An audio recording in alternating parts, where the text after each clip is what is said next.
Our next speaker is Admiral Rogers. Every organization needs a champion, and we've been very fortunate to have several champions, Admiral Rogers being one of them. Admiral Rogers is the commander of U.S. Cyber Command, and the director of the National Security Agency, and the chief of the Central Security Service. Since becoming a flag officer in 2007, he has served as the director of intelligence for both the Joint Chiefs of Staff and the U.S. Pacific Command, and most recently as commander U.S. Fleet Cyber Command, U.S. 10th Fleet. Without further ado, Admiral Rogers. Well, good morning, everybody. First, let me thank West Point and the Army Cyber Institute, as well as the Palo Alto team, for putting this all together. Because I think what we see before us today is a microcosm of the key to success in the future. It's about how do we bring together a wide, disparate group of individuals, expertises, backgrounds, roles, to generate increased cybersecurity for the nation. There is no one single organization. There is no one single job function. There is no one single category. I don't care if it's in the uniform world or the government, the private sector. The key to success is going to be our ability to bring this all together as a partnership. And that's why I enjoy doing things like this, about talking about, so how are we going to create those partnerships? When I think about the future, I think there's four kind of touchstones. If I step away from the policy and the broader strategic deterrence and other issues, and the vice chairman will share some thoughts with you later today on that. The four tenets that I think that we need to try to collectively build around are first and foremost the idea of partnerships. A lot of elements to that to me. It's the idea of how can we take the capabilities, knowledge, and insight that a broad group of organizations and people can bring to this problem set, and how do we align them in a way that truly generates benefit and outcomes for both sides of the partnership.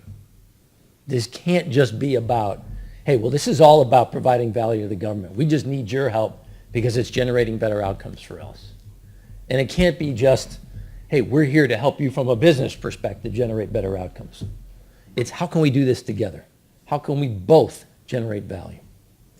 It's about the ability to generate and share that insight, that knowledge, that information. And it's the ability to do it in a timely, real-time way.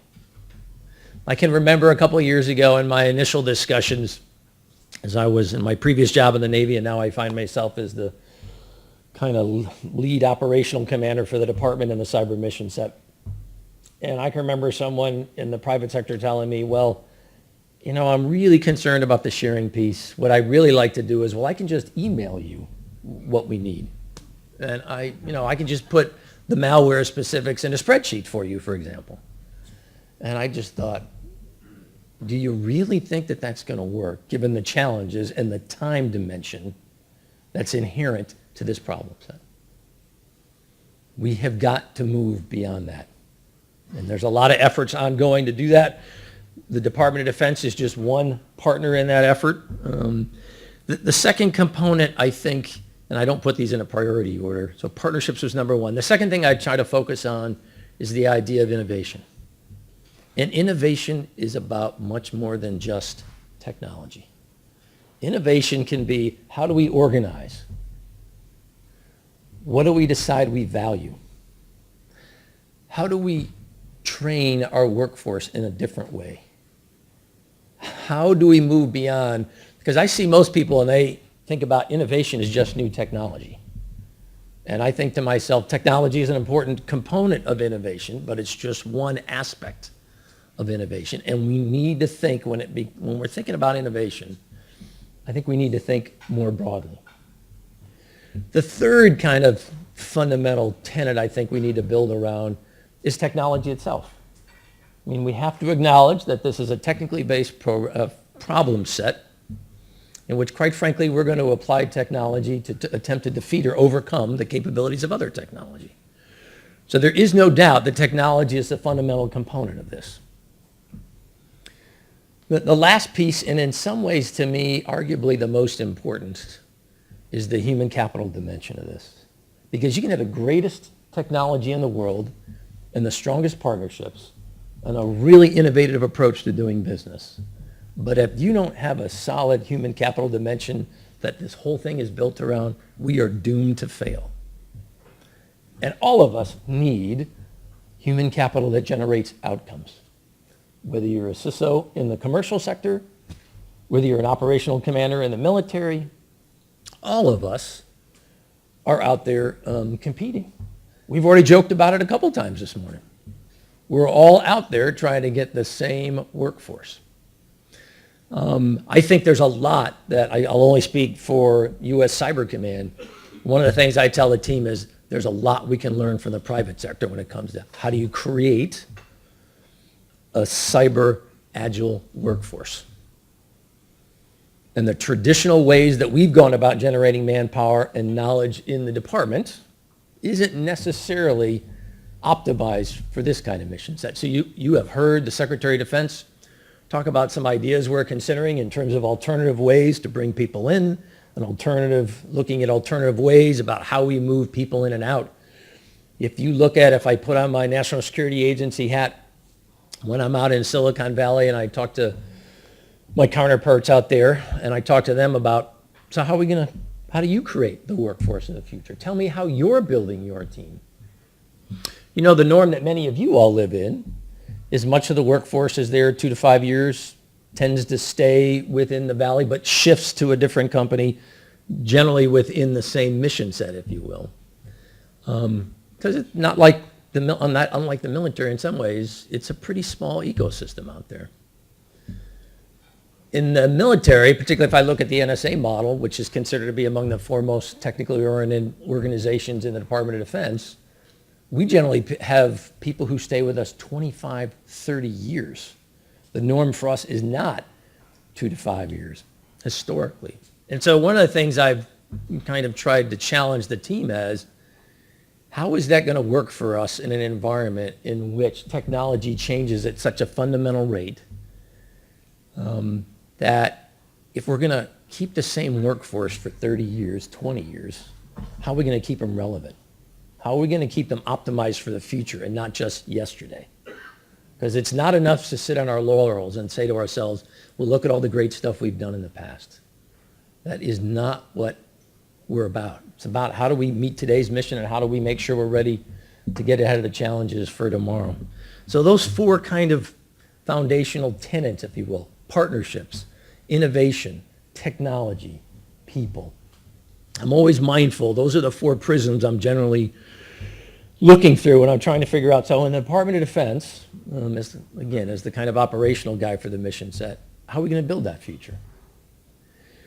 What I'm going to focus on in my remarks with you really is about, so what is the department's way ahead in this mission set? How do I think that many of you can help in that? How do I think the department can help many of you? Because in the end, the department does this in its role to defend the nation. We're doing this, investing in cyber, because we believe that by doing so, we will generate better operational outcomes in terms of our department's ability to execute its mission. But also, quite frankly, because we believe one of those missions is to help defend the nation. And in fact, that's one of the explicit goals of the Secretary's cyber strategy that was just unveiled about 3 weeks ago. So I'm really going to focus on what are we doing in the department. So first, let me I'm sure some of you saw it, but just in case you didn't. So Secretary of Defense goes out to Silicon Valley, was out at Stanford on the 23rd of April, and outlined DOD's second cyber strategy, an update to the work he had originally done in 2011. He outlined 5 strategic goals, if you were, for the department. The first, build and maintain ready forces and capabilities to conduct cyberspace operations. So that really goes to that, how are we going to create a workforce, and how are we going to make sure they have the right tools to execute those kinds of outcomes? Again, not unique to DOD. You're all trying to do the exact same thing. How do you build a workforce? How do you make sure it has the capabilities it needs?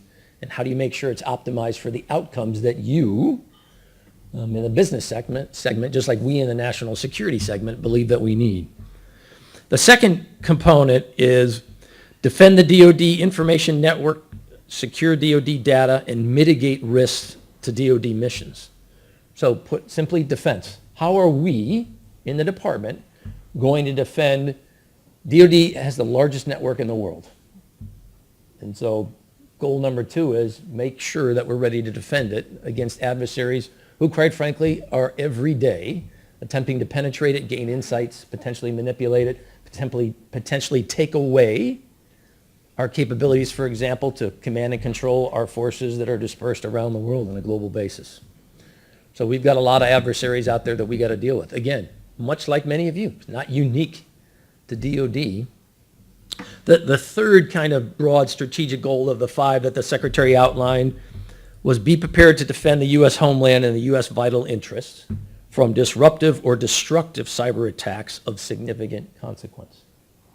So we acknowledge that there is an expectation that the Department of Defense will potentially be called upon to apply its capabilities to defend critical capabilities in the cyber arena, in the nation, in the private sector, in the face of activity which generates significant consequences for the nation. As I think many of you are aware, the federal government has identified 16 different segments in the private sector as having specific implications for national security. So think about aviation, think about the financial arena, think about power, natural gas, water, transportation. The 4th strategic goal the Secretary outlined was build and maintain viable cyber options and plan to use those options to control conflict escalation and, excuse me, to shape the conflict environment at all stages. So what does that mean?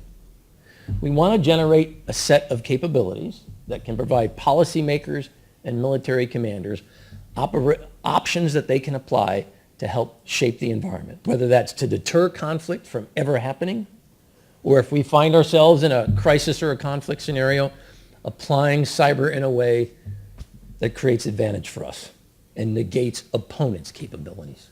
So think in simple terms, offense. So number 1 was, in simple terms, we're going to build a workforce with the capabilities we need. Number 2, we're going to defend our networks. Number 3, we're going to generate offensive capabilities that will provide policymakers and commanders with a range of options. Number 4, I got the number wrong. So number 1 was build and maintain forces and their capabilities. Number 2 was defend. Number 3 was offense. Number 4 really is, that be prepared to defend critical capabilities within the private sector. The 5th component, if you will, really goes to the idea, now let me read it to you first. Build and maintain robust international alliances and partnerships to deter shared threats and increase international activity, security, and stability. So again, this idea of partnerships, about how are we as a nation going to bring an international dynamic and aspect to this and use cyber as a way to both strengthen partnerships and provide increased capabilities for our key partners and allies around the world. Some pretty big challenges there. 5 strategic goals that are not easy. The Secretary has laid out a pretty significant challenge for us in the department. And I, as Commander of United States Cyber Command and the Director of the National Security Agency, are one of the primary accountable individuals for, okay, Sir Rogers, let's move out and let's make this happen. So you will see laid out in the coming months as we work our way through this. The strategy also, one thing I thought was very positive, is also very specific in outlining who has responsibility for what actions, and it outlines for us internally within the department a series of follow-on actions that we'll be taking to actually make each of those 5 goals a reality. Let me talk for a minute then about, so what is the role of U.S. Cyber Command and the National Security Agency in all this? So U.S. Cyber Command as an operational organization, one of the 11 senior operational commanders. I find myself now as one of the senior 11 operational commanders in the Department of Defense. U.S. Cyber Command, 3 missions, and you will see how they align very closely with 3 of the 5 goals. 1, we're accountable for defending the department's networks. 2, we're accountable for generating the cyber workforce, if you will, for the department and helping to develop its employment. And number 3, if directed by the President or the Secretary of Defense, we are prepared to provide our capabilities to defend critical U.S. infrastructure outside the department. So 3 of the 5 tenets of the Secretary's strategic goals in the cyber strategy for the department directly translate to Cyber Command's mission. That's not by chance. It's one of the reasons why we created Cyber Command in the first place. We felt that the mission set was of fundamental significance to the department as we were moving forward into the future, that it was going to require a focused effort and an accountable commander and an organization that was specifically tasked to generate outcomes. Because in the end, that's what we're about. It is about generating outcomes. We don't do things just for the sake of doing them, or just because we say to ourselves, boy, this cyber thing looks tough, getting a lot of visibility, maybe we ought to generate some cyber capability. That is not a thought process for us. It's all about what's the kind of investment we need to make to generate the outcomes we think we need as a department and a nation, and how do we make sure that we can forestall opponents' attempts to use cyber, both to cause impact to the nation, as well as at a much lower level for us within the department, potentially impact our ability to execute our broader set of missions. The other point that I'd like to make is, as we walk through those missions, all of this, and it's an area where, quite frankly, I'm reaching out to the private sector and asking, so tell me what you're doing in this area. All of this, these 5 strategic goals, these 3 specific missions for U.S. Cyber Command, all of this has to be underpinned by a cultural ethos within our department, for every member of our department, that recognizes the importance of accountability, adherence to professional standards, and compliance in the cyber environment. One of the things that makes cyber challenging is the fact that if we have given you access to a keyboard and you are on our networks, you are now both a potential advantage, but you're also a potential vulnerability based on your everyday actions. And this is the only mission set that I can think of where we have literally given everybody in our department access to a keyboard, from the unclassified world up to the much more classified and more sensitive. And every one of those individuals on a keyboard represents a potential point of vulnerability, all based on the personal behavioral challenges and choices that they make. Over time as a department, we have created a culture, for example, where we know if you discharge a weapon as a sentry while you're on post, there's a specific price to be paid for that. And yet, we continue to have situations where we'll find people clicking on links, and you say to yourself, so you've heard about this spear phishing phenomenon, right? You know, you probably don't want to click on a link from someone that you don't recognize or doesn't seem to make much sense. And yet at times we'll find individuals who do that. Not necessarily because they're malicious or bad, but the same sense of professionalism, for example, in the nuclear world, that teaches you don't deviate from processes and procedures. There's well-defined what is acceptable, what is not acceptable, and because of the acknowledgement of risk in the nuclear world over time in the military, we have created a culture that says we have explicit, well-defined standards in the nuclear environment, and we do not deviate from them because the risk of doing so is too high. We've got to create that same kind of culture and overlay that idea of accountability as well within the department. And that's an area that we're really going to be working on. Let me talk for a minute then about what I think about the cyber environment of today, because this is a cybersecurity summit.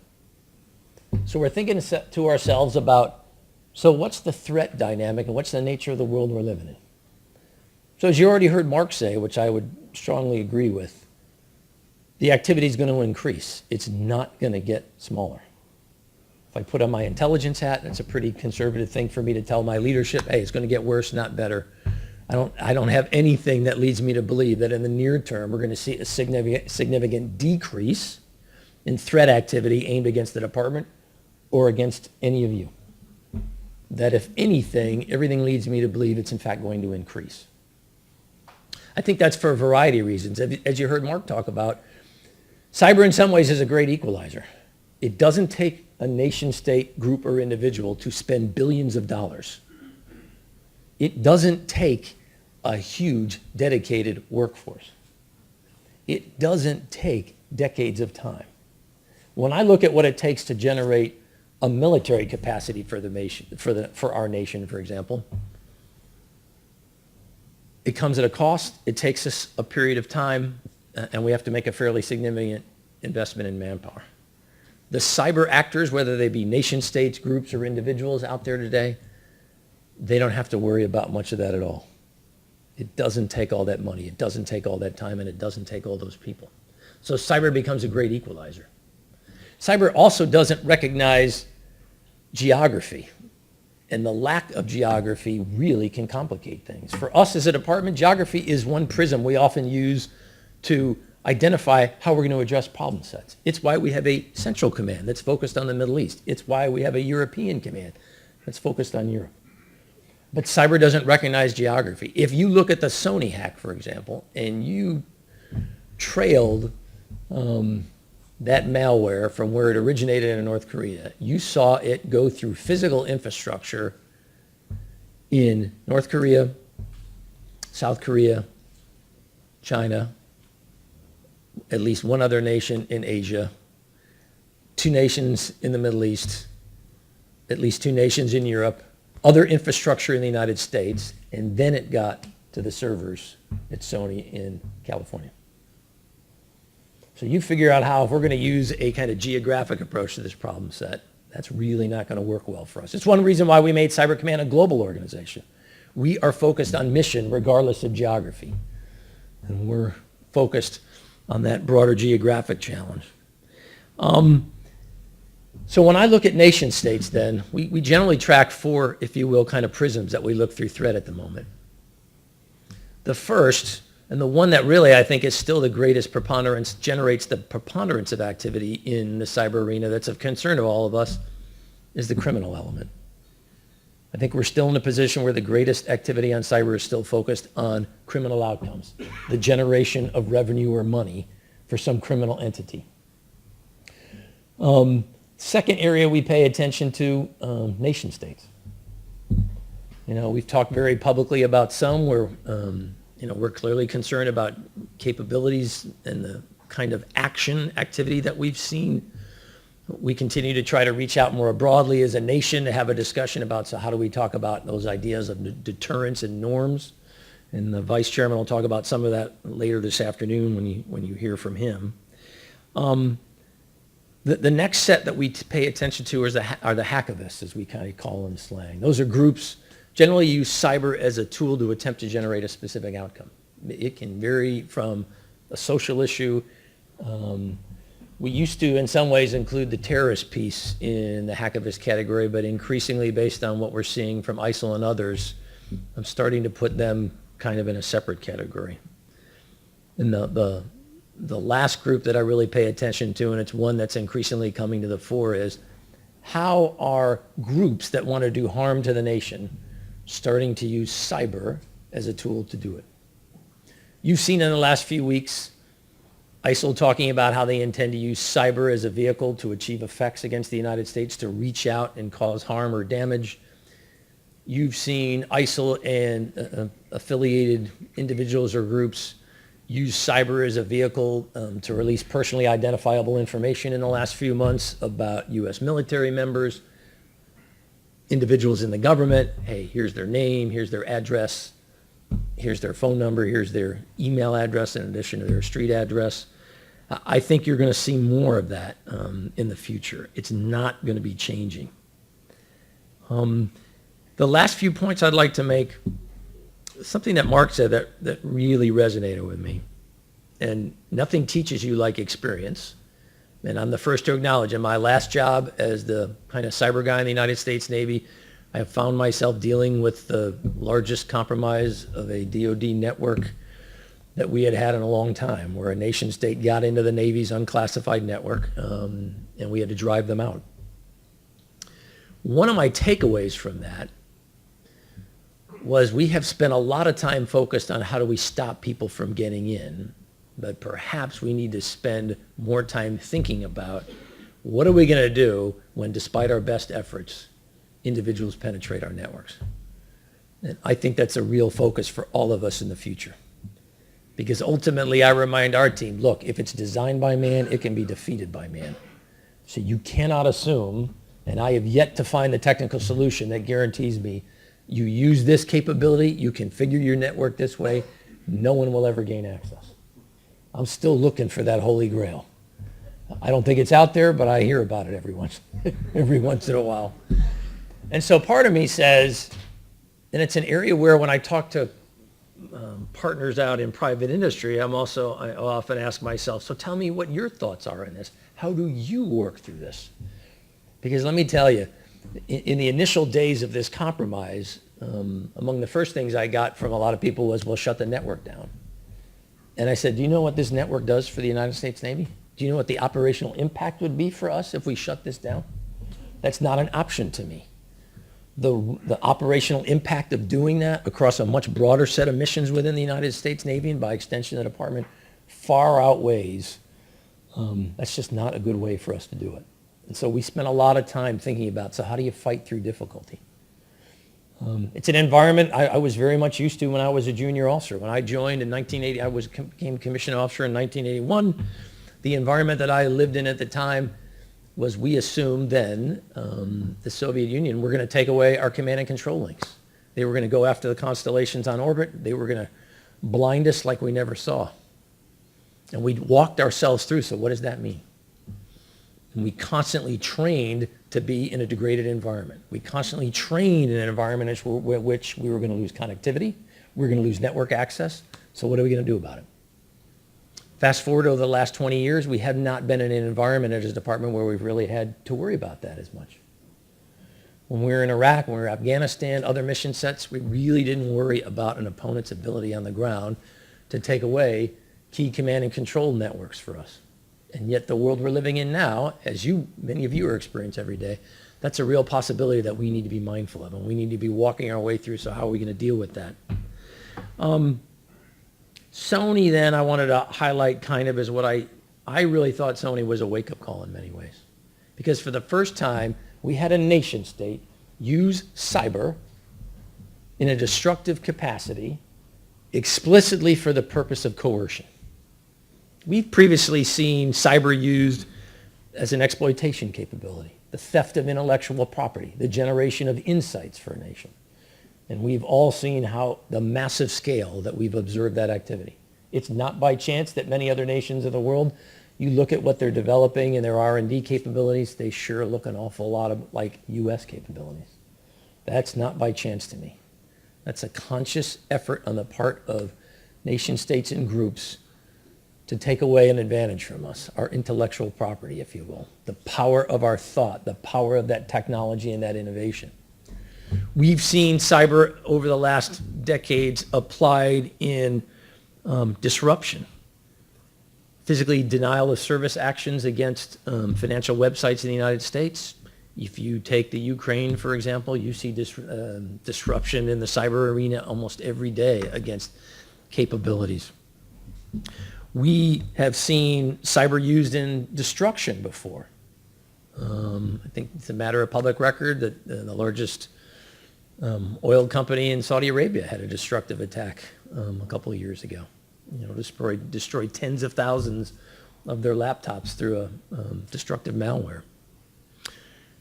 But this is the first time we had seen, in some ways, all of that combined. Sony suffered the theft of intellectual property, denial of service, and then a destructive act that physically took away, they had to replace tens of thousands of their laptops, and all for a specific coercive purpose. One that I think in the minds of many of us as Americans was, you have to be kidding me. This is about a movie? A movie that for us is just a caricature. And yet, to the North Koreans apparently, something very real, very tangible that in their view was unacceptable. And so they engaged in this offensive act, this destructive act. In the aftermath of that, I can remember that, my input and my concern was, if we don't publicly acknowledge this, because remember, this all occurs in a very public way. The whole nation knows that this has occurred.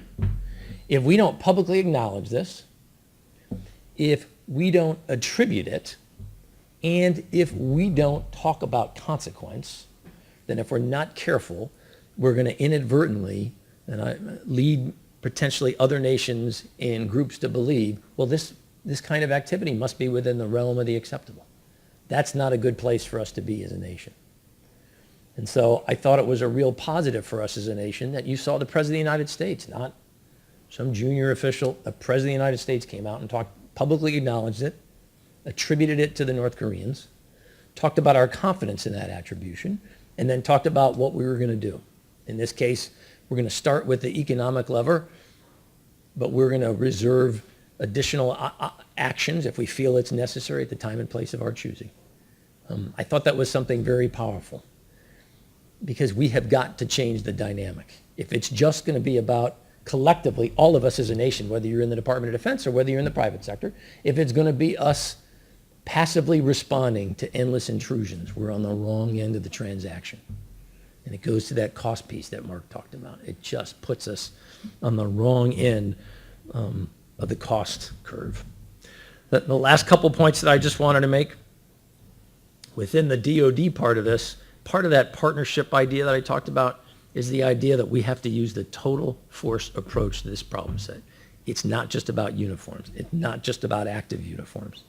It's about how do we harness the power within our own department of the active component of our force, the reserve component of our force, our civilian workforce, and the contract expertise that you, the private sector, can bring to bear to help us. And partnering directly with the private sector as we're doing all of that. That's for us, I think, in the department, the challenge of the future, how we bring all that together. It's one reason why I think things like this cyber summit are very important for us. How do we work our way through this? Because I'm not interested in endless discussion. I am interested as an operational commander in generating outcomes. That's what the department pays me for. That's why you as the taxpayer are making investments, so to speak, through the department in this cyber capability that the Department of Defense is generating. Because in the end, cyber to me is the ultimate team sport. There is just no single group, no single entity, no single technology that has all the answers or is a silver bullet that's going to solve all this. This is hard work that's going to require us to roll up our sleeves and to get down to, as we would say in the military, the execution kind of level of detail about, so how are we going to do this? Who's going to do what? What roles are each of us going to have? What capability can each of us bring to this? What can I count on? How are you structured? Hey, if I need to get a hold of you in the middle of the night, how do we do this? One thing that life in the military teaches me is you train way before you get to the fight. You try to simulate and recreate every condition you think you're going to find in mission execution well before that in our training environments. We train, we exercise, and we do it constantly. And we don't just suddenly decide, because put another way, discovery learning while you're moving to contact against an opponent or adversary is an incredibly inefficient way to do business. In our business, it leads to increased loss of life. It impacts timeliness in terms of our ability to generate the outcome in a timely and quick way. And it's grossly inefficient when it comes to resources. That's not a good side to be on. So I'm interested in partnering down to the execution level of detail. And lastly, let me just say again, it is all about for us in the department and for us at Cyber Command and the National Security Agency, how do we partner with you to both help you and help us achieve operational outcomes? This partnership has got to generate value for all the participants. It can't be a one-way kind of street. And we can't do it without each other. Each of us brings some amazing capabilities. But when we put those capabilities together, we're so much stronger. And that's what I think is the future. And I look forward to that partnership. And I thank you all very, very much for your willingness to spend time both here today, but more importantly, as we leave West Point, in a couple of days, and we all think to ourselves, okay, so what do I got to do? Who do I need to create a relationship? Where's the expertise I need? How can I reach out to others? How can I create that partnership? And I very, very much look forward to being part of that discussion with you. Thank you all very, very much.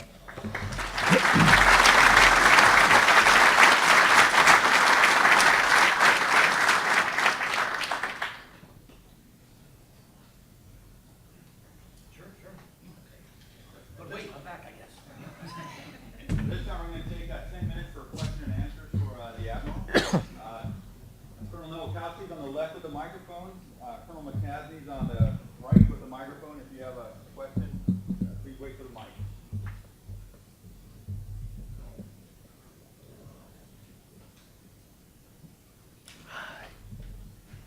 First question's always the hardest. I don't know if I really need a microphone ever.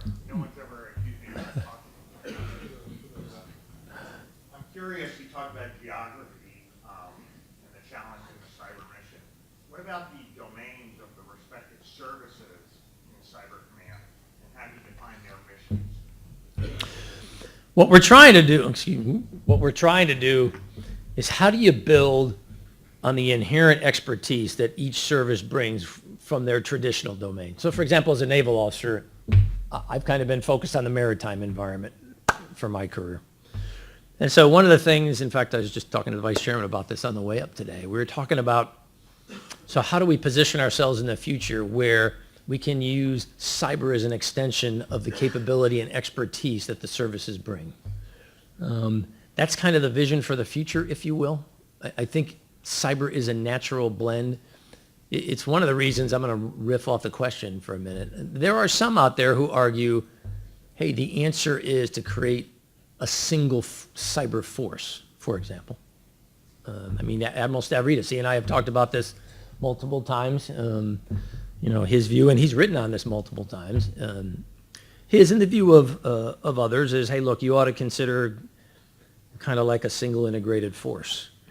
I agree with the idea of a single integrated force. I'm not sure that a single service is the way to go, because cyber to me is an extension and coexists with the other domains. And the idea that you're going to treat this as something totally independent and totally separate, I don't think maximizes outcomes to me.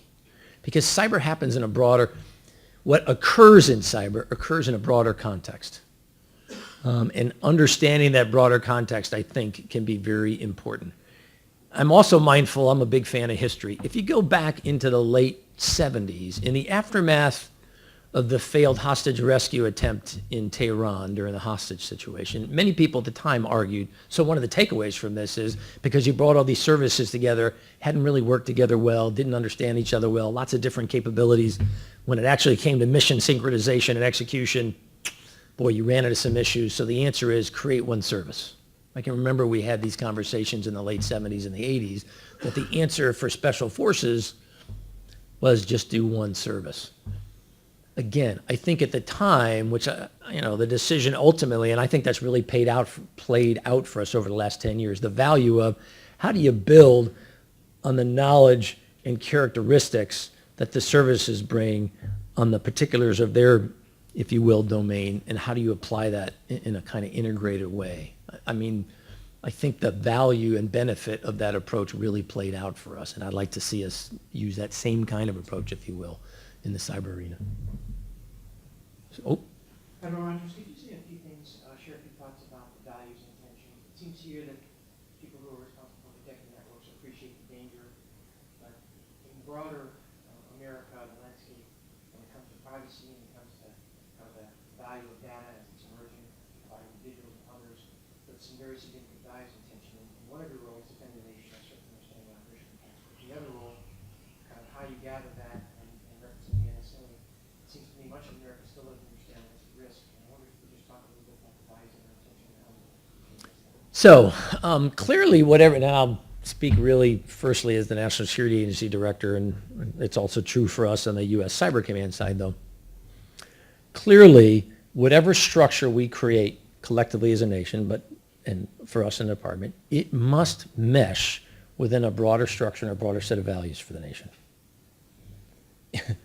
We can't achieve security if we're going to undermine the very values that ultimately generate what we are as a nation.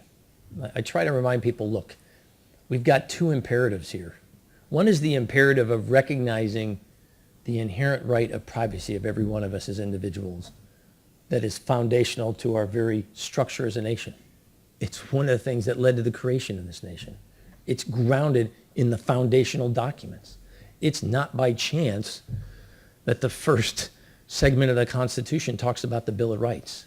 And it's not the rights of the government, it's the rights of the individual. We chose to make that the very opening, if you will. On the other hand, we also have an imperative about how we're going to provide security for a nation.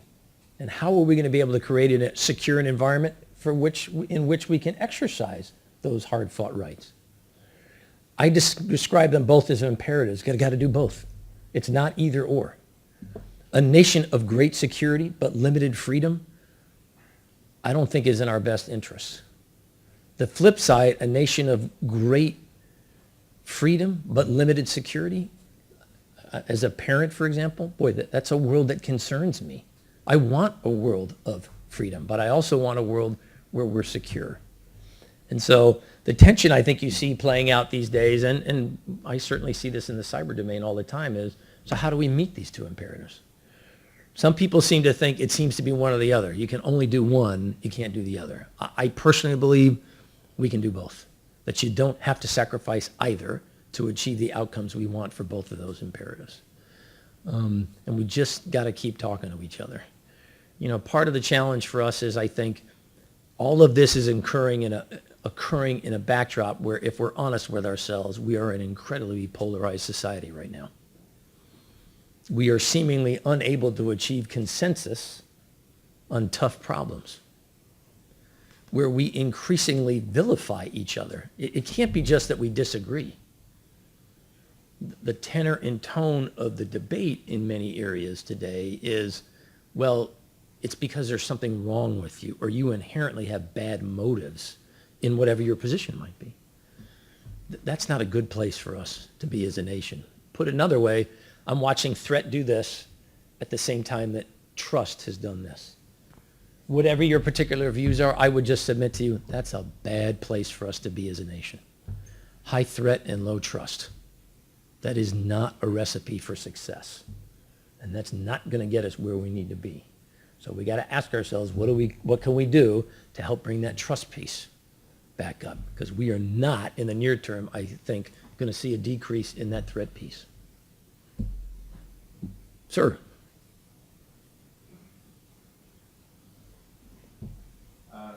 Like many of us, I think we're very gratified to see the DoD stepping into a role of protecting cyber in the commercial critical infrastructure side. What is the current state of the DoD being able to lean into that role today? And do you have a blueprint that you would like to lay out for those of us on the civilian side to lean in and be a part of that and help foster that connection between the civilian and the DoD Right. side? So remember, for the U.S. government, the Department of Homeland Security has overall responsibility for the application of capabilities within the government with the private sector. Lots of people on that government team, DHS the lead. So as a member of DoD, we will be applying our capability through and in partnership with DHS, FBI, and other organizations. Much like, for example, when DoD responds to hurricanes or fires or earthquakes. You know, we provide our capability through an existing civil authority that's already in place. And the vision for cyber is much the same. And so when I try to partner with the private sector, I do that through the prisms that DHS has created overall for the government. Now, DHS, has focused on the sector approach, which I think is a very powerful model. We've tried to bring together at times disparate we try to bring together components from multiple segments, multiple sectors at times together, and there's just not as much commonality as you would think, and some of the easy problems get to be really hard. Not a criticism. People will say, I don't have that network structure, or that's not my business model, or that might be important to the financial segment, but it's not really a driver for me in my decision process in the fill in the blank, whatever area. And so for us, we apply our capability through Homeland Security and partnering with and the FBI and others. And then the sector approach really is the fundamental building block that we'll be applying. Sir. Sir Patrick from Second Front. Thanks for your time. Question I had to kind of follow up on the second half of what Secretary Carter spoke about on the sort of technology innovation side. Can you kind of talk a little bit in greater detail on how you see DoD reaching out to both established companies and also kind of the startup community? Right. So the Secretary talked about in his remarks a couple components to that idea. We're going to build on the existing mechanisms. We have fellowships. We have structures in place already, if you will, where DOD provides people to the commercial sector. He talked about how we want to do that to a greater extent, and we want to think about how can we best focus that investment. He talked about how can we build on existing mechanisms, for example, if you just take Silicon Valley. How can we build on existing mechanisms that are already in place? That's where he talked about the InQtel link, for example, where, hey, look, and I, particularly as the director of NSA, I have people out there as part of the InQtel effort. It's paid off really well for the intelligence community. It has identified some amazing technologies that we've been able to use. DOD has looked at that and said, hey, there's a model we can build around. The third component that he talked about was, hey, I think we need to create, though, a new structure, if you will, that's really focused on how do we get into this innovation and experimentation idea. That's the idea of the experimental innovation unit that he's talked about we're going to create out there. Those, I think, are really the three initial primary building blocks. And then he also talked about how over time, how do we expand this beyond just Silicon Valley? About how do we do this more broadly? Because there are centers of expertise and capability in a lot of other parts of the nation. Many of you here on the East Coast are doing some amazing things. We'd like to see, hey, how do we over time partner in that piece as well? So those are kind of the three major components, if you will. But a lot of it to me is it goes about mindset. DOD traditionally, we tend to be very inward looking. That's our culture, that's our ethos. We tend to be very inward looking. And I think one of the points the Secretary is making, not just to the external world, but I think to all of us inside the department, there's a lot of game on the outside. And if you want to get where we need to be as a department, you got to be a part of that game. We collectively as a department have got to be a part of that game. And we got to get out of our traditional comfort zone. And I think we're out of time. Nope. Did you have one more? The closer. Take us home, sir. Admiral, in the past, NSA would come out with guidelines on how to secure servers and different things like that. And understand once you put that in public view, it can kind of defeat purpose. But is there a thought as we try to engage our boards and demonstrate that we're doing good things from a leading practice standpoint? Is there any thought or potential that the NSA could potentially, through the different relationships and partnerships, come up with and again, I'll say classified on very much low end, some of those leading practices? Because the challenge today is you've got NIST frameworks, you've got different frameworks by regulators, you've got SANS attributes, all these different things, and it's difficult to say you're doing leading practices. So a body such as DOD or NSA that can come up with something like that could be very useful, especially for those of us connected to the privilege. Right. Actually, we did. About 18 months ago, NSA started a program where we were willing to reach out to the private sector. We said, look, if you'll show us that you've taken the following kind of specific steps, used the following specific kinds of capabilities, methodologies, and architectures, we'll let you put an NSA stamp, so to speak, on this. We actually started that about 18 months ago. And then the dynamic of the last 2 years, quite frankly, ended up, okay, we're gonna hold off on this a little bit.